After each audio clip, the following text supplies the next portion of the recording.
প্রিয় দর্শক আসসালামু আলাইকুম, সবাইকে স্বাগতম জানিয়ে শুরু করছি আমার আজকের পর্ব। আজকে আমি আপনাদের হেলদি একটি নাস্তা তৈরি করে দেখাবো, যেটা সকাল, বিকেল কিংবা ডিনারে অথবা বাচ্চাদের টিফিনের জন্য বানিয়ে নিতে পারবেন। বাচ্চারা ভীষণ পছন্দ করবে। আশা করছি আমার আজকের এই হেলদি নাস্তার রেসিপিটি আপনাদের সবার কাছে ভীষণ ভালো লাগবে। তো চলুন হেলদি নাস্তার রেসিপিটি দেখে নিচ্ছি।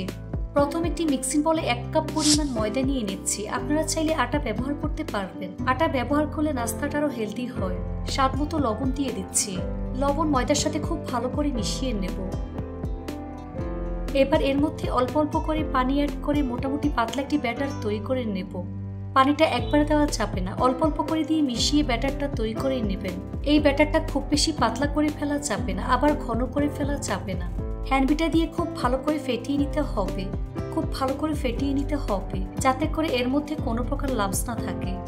এখানে আমি 1 কাপ ও 1/4 কাপ পরিমাণ পানি ব্যবহার করেছি। আপনাদের ক্ষেত্রে কম বা বেশি লাগতে পারে। দেখুন এরকম পাতলা ব্যাটার তৈরি করে নিয়েছে। এবার এটাকে রেস্টে রেখে দেব প্রায় 10 মিনিটের মতো। এই ফাঁকে একটি মিক্সিং বলে 2টি ডিম ভেঙে নিয়ে নেব। সাথে 2টি কাঁচামরিচ কুচি দিয়ে দিলাম। একটি ছোট সাইজের পেঁয়াজ কুচি, আর পেঁয়াজটাকে হাত দিয়ে একটু ভেঙে নিচ্ছি। 2 টেবিল চামচ পরিমাণ ধনিয়া পাতা কুচি দিয়ে দিলাম। স্বাদ মতো লবণ দিয়ে দিচ্ছি। তারপর সবকিছু খুব ভালো করে মিশিয়ে নেব। তো আমি সবকিছু খুব ভালো করে মিশিয়ে নিয়েছি। এবার এটাকে এক সাইডে রেখে দেব। এবার নাস্তার জন্য সালাদ রেডি করে নেব। এর জন্য মিক্সিং বলে 1 কাপ পরিমাণ শসা কুচি নিয়ে নিচ্ছি। সাথে একটি ছোট সাইজের পেঁয়াজ কুচি, 2টি কাঁচামরিচ কুচি দিয়ে দিলাম। দিয়ে দেব স্বাদ অনুযায়ী লবণ। তারপর 1 টেবিল চামচ পরিমাণ মেয়োনিজ দিয়ে দিচ্ছি। সাথে 1 টেবিল চামচ পরিমাণ টমেটো সস দিয়ে দিলাম। আপনারা চাইলে শুধুমাত্র টমেটো সস ব্যবহার করতে পারবেন। এবার চামচ দিয়ে সবকিছু আলতোভাবে মিশিয়ে নিচ্ছে। সালাডটাকে কিন্তু হাত দিয়ে মাখানো যাবে না, তাহলে পানি বের হয়ে যাবে।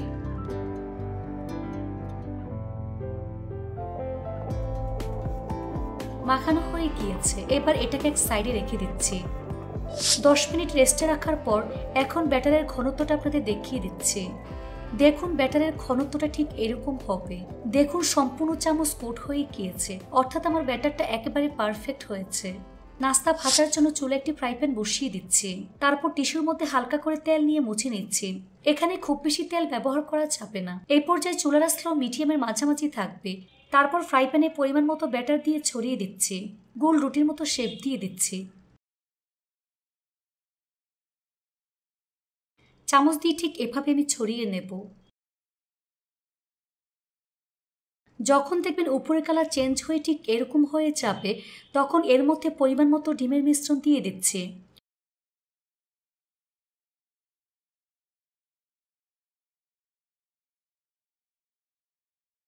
সম্পূর্ণ রুটির উপর ডিম ছড়িয়ে দিতে হবে।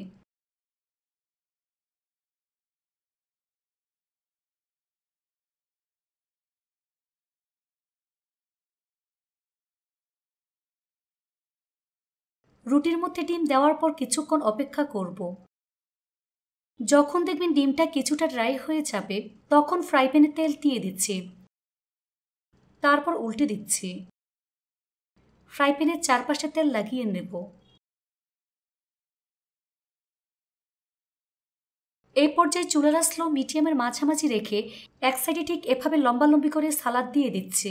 পানি সহ কিন্তু সালাদটা দেওয়া যাবে না, তাহলে নাস্তাটা ভালো হবে না। তারপর সাথে সাথে ঠিক এভাবে আমি রোল করে নেব। শক্ত হয়ে গেলে নাস্তাটা রোল করা যাবে না। এ পর্যায়ে 2টি হাতল ব্যবহার করবেন, এতে করে ভাঁজ করতে সুবিধা হবে।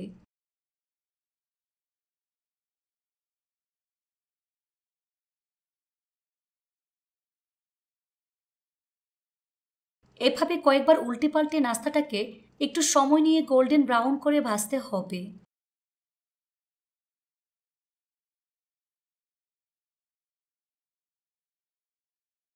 তো আমার নাস্তা ভাজা হয়ে গিয়েছে। দেখুন খুব সুন্দর কালার চলে এসেছে। এবার প্লেটের মধ্যে নিয়ে নিচ্ছি। একইভাবে আরেকটি নাস্তা তৈরি করে আপনাদের দেখিয়ে দিচ্ছি। এর জন্য ফ্রাই প্যানটাকে আগে ভালো করে মুছে নিচ্ছি। দ্বিতীয় নাস্তা দেওয়ার পর ফ্রাই প্যানটাকে ভালো করে মুছে নেবেন। এবার এর মধ্যে পরিমাণ মতো ব্যাটার দিয়ে ছড়িয়ে দিচ্ছি। উপরের পাশ কিছুটা ড্রাই হয়ে আসলে এর মধ্যে ডিমের মিশ্রণ দিয়ে দিচ্ছি।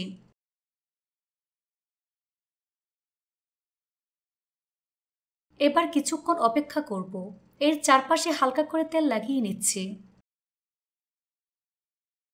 তারপর উল্টে দিচ্ছি। এবারের এক সাইডে লম্বালম্বি করে সালাদ দিয়ে দিচ্ছি।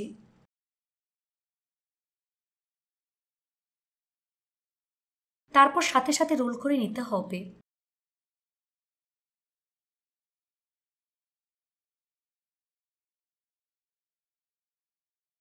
তারপর কয়েকবার উল্টে পাল্টে গোল্ডেন ব্রাউন করে ভাজতে হবে। এবার নাস্তাটাকে উঠিয়ে প্লেটের মধ্যে নিয়ে নিচ্ছি।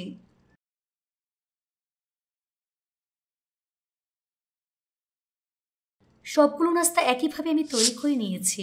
দেখুন নাস্তাগুলো দেখতে মাশাআল্লাহ কতটা সুন্দর এবং কতটা লোভনীয় হয়েছে। এটা শুধু দেখতেই সুন্দর না, খেতে অনেক বেশি মজার হয়েছে। এভাবে একবার হলেও বাসায় তৈরি করে দেখবেন। এটা তৈরি করে খেলেই বুঝতে পারবেন ঠিক কতটা মজার। রেসিপিটি ভালো লাগলে অবশ্যই একটি লাইক দিয়ে দিবেন। ফ্রেন্ডস অ্যান্ড ফ্যামিলির সাথে বেশি করে শেয়ার করবেন। আর আমার ফেসবুক পেজটি ফলো দিয়ে রাখবেন। সবাই অনেক বেশি ভালো থাকবেন। আল্লাহ হাফেজ। দর্শক আসসালামু আলাইকুম, কেমন আছেন সবাই?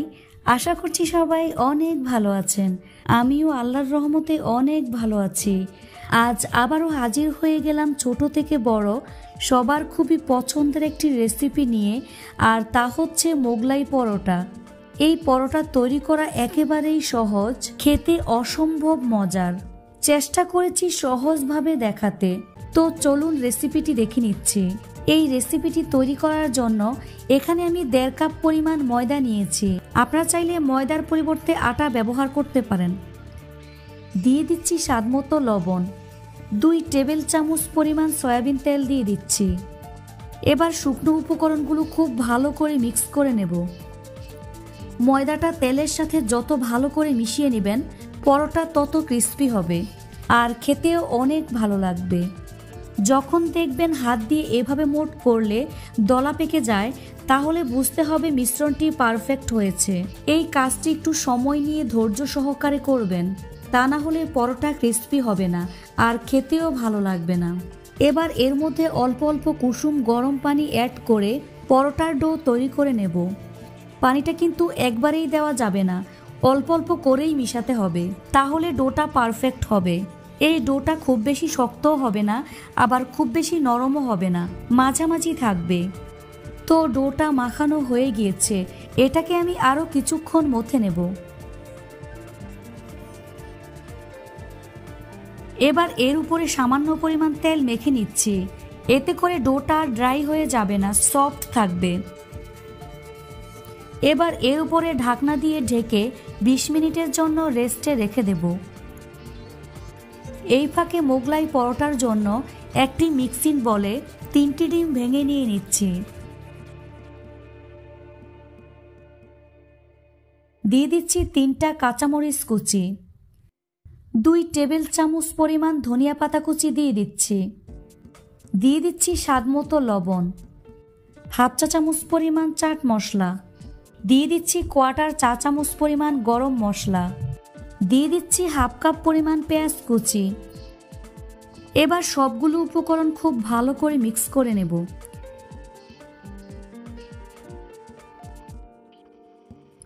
সবকিছু ভালো করে মিশিয়ে নিয়েছি।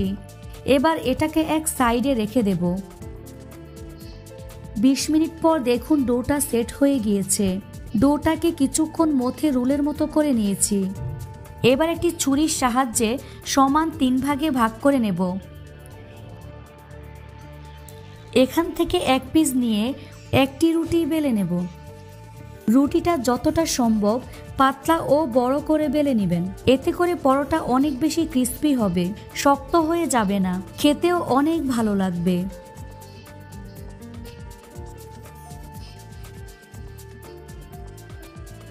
তো রুটিটাকে এইরকম পাতলা বড় করে বেলে নিয়েছি।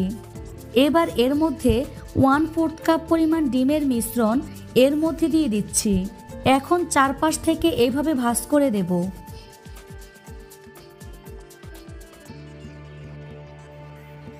তারপর এভাবে একটু চেপে দিচ্ছি যাতে করে ভাজার সময় ডিমের মিশ্রণটি বের হয়ে আসতে না পারে। উপরের যে সাইডটি ভাঁজ দিয়েছি ভাজার সময় এই সাইডটি নিচে দিবেন, তা না হলে ডিমের মিশ্রণটি বের হয়ে আসবে। একইভাবে আরেকটি তৈরি করে দেখিয়ে দিচ্ছি। রুটিটাকে অবশ্যই পাতলা বড় করে বেলে নেবেন।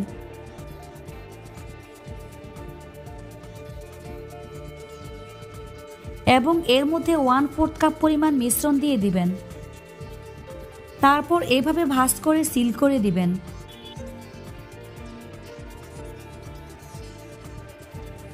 তো একইভাবে সবগুলো তৈরি করে নেব। এবার পরোটাগুলো ভেজে নেব। পরোটা ভাজার জন্য চুলায় একটি ফ্রাই প্যান বসিয়ে পরিমাণ মতো সয়াবিন তেল দিয়েছি। তেলটা যখন গরম হয়ে আসবে তখন এর মধ্যে একটি পরোটা দিয়ে দিচ্ছি।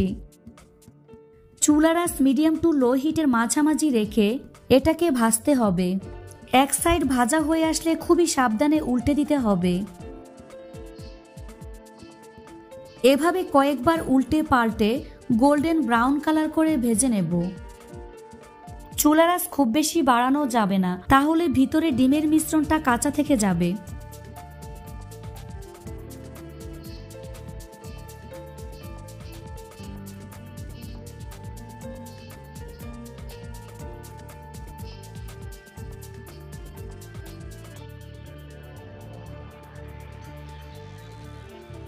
তো এভাবে কয়েকবার উল্টে পাল্টে ভেজে নিয়েছি। এবার এটাকে তেল থেকে উঠিয়ে কিচেন টিস্যুর উপরে রেখে দেব। এতে করে এক্সট্রা তেল চুষে নেবে। দেখুন ভাজার পর কতটা ফুলে গিয়েছে আর খুবই সুন্দর কালার হয়েছে। এখন এর ভিতরের অংশটি কেটে দেখিয়ে দিচ্ছি। দেখুন এর ভিতরটা কতটা পারফেক্ট হয়েছে। আশা করছি আজকের রেসিপিটি আপনাদের কাছে ভালো লেগেছে। ভালো লাগলে চ্যানেলটি সাবস্ক্রাইব করে পাশে থাকবেন এবং আমাকে সাপোর্ট করবেন।